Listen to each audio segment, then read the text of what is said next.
Well, welcome to today's rant. Got another awesome day down here at the beach. It's an awesome day altogether. Let me show you the beautiful sky we have down here now. And love the ocean, but I love the sky too. And anyway, also let me show you, these are my neighbors out there. Hope you can see them. They're not permanent neighbors. I think they the place next door, but last year it was one of the funniest things I've seen. They were all out there on this pier, on their pier over there next door to us, and they're renting the house. I think they're Asian people. I'm not sure what country they're from. We can't understand their language, but seem to be really nice people. But they were out there shooting off fireworks. Everybody down here was. They were going up everywhere, every direction, and they were shooting up this, I don't know what it was, but it would go up in the air and then start spinning and firing out in all directions. And it go pretty high, at least most of them did, until they fired one that only went up about 4 feet. And they were shooting them right in the middle. They're all standing out there on the end of the pier. And this thing goes up about 4 feet, and they're maybe 5 to 6 feet tall, most of them. There were kids out there and everything. And those things started shooting. It just started shooting all the people were screaming. They were jumping off the pier. They were just, and we could not help but to laugh. You know, it wouldn't have been funny if anybody had been hurt. You know, it would have been really sad. Nobody got hurt, but if you could have seen, I wish I could have filmed it. It was absolutely hilarious. But I tell you, there's a lesson in it too. If you're going to shoot fireworks, you don't want kids close to them. You don't want anybody really close to them, but maybe the one lighting them off, and they need to have some kind of protective barrier, something to get away. There are so many people that get seriously hurt with those things. They're beautiful and they're fun. We celebrate with them.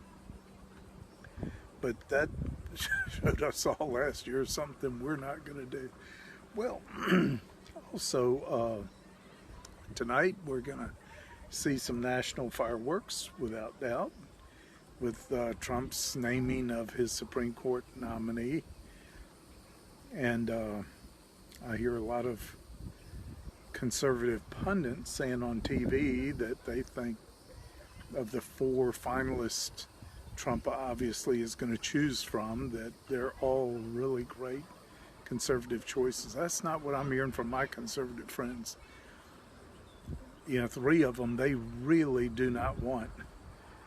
Only one of them would be a real serious candidate to them that would fulfill Trump's promise of naming conservative justices. Now, 3 of them may be conservative. One of them, it seems, is not. Probably would turn out to be pretty liberal. The other 2 seem that they may be. You have nothing to base that on, nothing in their record to base it on. In the past, that's proven a very dangerous way to choose justices. They've turned out liberal when we thought, including the presidents that chose them, thought they were conservative, and they turned out not to be.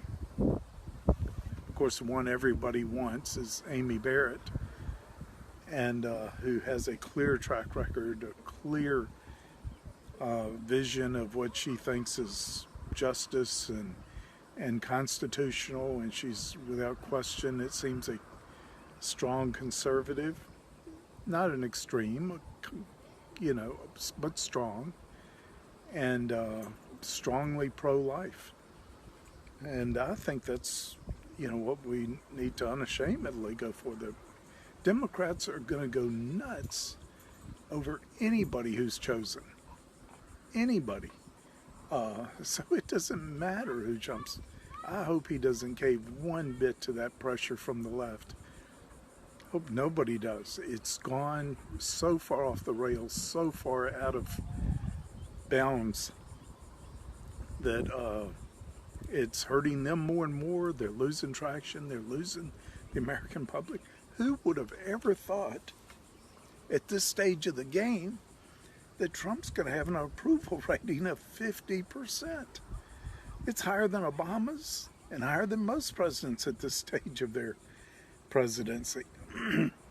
And if you watch the media, you think, the earth is ending. Every little thing he does, they go so far out of bounds in their criticism, so extreme, so bizarre. It no longer makes sense. It makes them look like idiots, and they're losing more and more support because of it. I think the Democratic Party is just absolutely imploded. So anyway, that's my thought, my consideration. I'm praying for not just another justice. I believe Trump's going to have maybe 3 more to appoint, but I believe what we need to go for are 9 righteous, just judges who do not make decisions based on politics, but make their decisions based on the law and especially on the Constitution. And anyway, that's going to be a big thing tonight. You better expect fireworks. The accusations are going to be over the top, so extreme, so out of bounds. But that's where we are today.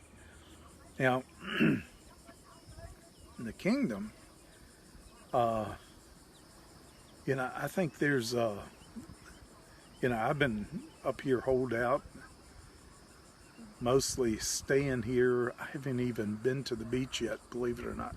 Have not touched the sand over there, have not touched the water. It's right across the street. I've been doing some walking and exercise, but just very little recreation. I haven't played a single game of golf down here, and it's been one of the best summers I've ever had. I have just been having the most incredible experiences, the most wonderful, incredible experiences, and I feel like I have just been getting an awesome download from God virtually every single day. And trying to write it as fast as I can, trying to get it all down. I want to get the Path Part 2 published. I want to have the manuscript ready to submit as soon as I get home, or by the end of this month. And I feel like it is, to me, it's a new level of revelation and experience, and I can't wait to get it done and to get on with book 3 in that series. And but I also feel this one is kind of prophetic of where we are right now in the unfolding of God's timeline. And in it contains a strategy for the harvest, a strategy for becoming the pure and spotless bride we're called to be, that I think I got from above. I think it's going to work. I think we're going to see it unfold. But more than anything else, is just drawing me closer and closer to the Lord. He's the reason we do this. He's the one we signed up for. Not just to do work for Him. That's a part of it. We want to do His will. We want to be obedient. But it's not just about what we do for the Lord that counts. It's what we become that really counts. So anyway, this has just been such an awesome time. Been like the weather down here. Had a lot of close friends from the area have come over, and some from other places. The Criswells have been here. The Leonard Jones came down, and Leonard can cook. You cannot believe how Leonard can cook.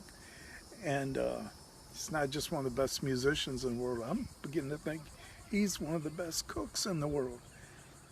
Bart and Carolyn Peacher came down, and Bart is one of the best seafood cooks in the world. Had a lot of, I think just laid back time with friends here too, and that's always special. But I pray that you're having the best summer of your life. If not, get it turned around right now. What will make it the best summer of your life if you use it to get closer to God than you've ever been? If you end up this summer closer to Him than you've ever been, it will be the best summer of your life. Yeah, that's what I try to do every month, every week, every day. That's what I get up and I pray about, and I seek the Lord. I read, study, seek for Him, and then I sit with Him for, during this time, hours at a time. And but I pray that that's true for you the rest of your summer. We're going to have eternity for recreation. We're going to have an eternity to enjoy ourselves in a place and in a way far better than anything we could do here to enjoy ourselves. So I'm not saying we shouldn't do some of that here now too. I just think that's not the main reason I go on vacation. The main reason I go is to get away from a lot of the administrative responsibilities I have and focus on just getting closer to God and my friends and family too. Anyway, great day in the Lord. And expect some fireworks tonight, maybe bigger than the 4th of July. Thank you for joining today's Rant.